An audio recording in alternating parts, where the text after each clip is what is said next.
All right, today we're doing a shock rebuild story on Ski-Doo shocks, which are typically HPG or KYB. I don't know what the relationship is between the two, but they're pretty much identical shocks. I don't know if they're brand labeled or what really the difference is, but they're basically the same shocks. They look the same, they come apart the same, everything's the same. So there's some kind of a tight relationship between the two, but I'm not familiar with what they are. So the sled we're doing this on today is a 2018 Ski-Doo Summit 850, and first step is to get it suspended, get the weight off of the shocks. A lot of ways to do this. This particular one, we've got it up on a stand.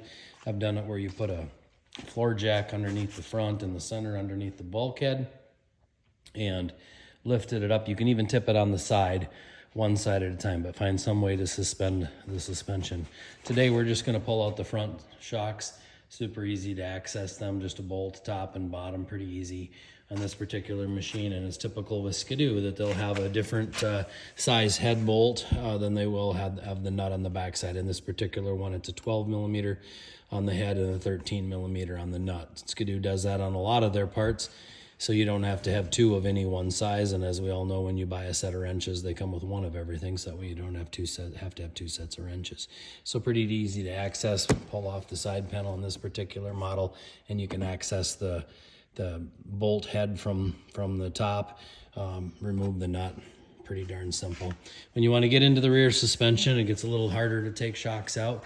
I've found that I will typically like to get the sled suspended, or you don't have to, but to get it sat upright, remove the two rear suspension bolts in the rear, and then the two front suspension bolts, the front half of the rear suspension bolts as it goes through the tunnel right here.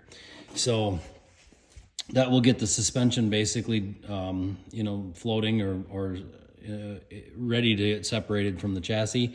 I've found that I like to tip it on its side, put some cardboard down so you don't scratch the side panels or whatever, tip it on its side, slide the entire suspension forward towards the drive shaft, pull the rear idler wheels around the cogs in the track or the guides in the track, and pull the rear out first, and then the whole rest of the suspension comes out, leading with the rear towards the back of the snowmobile.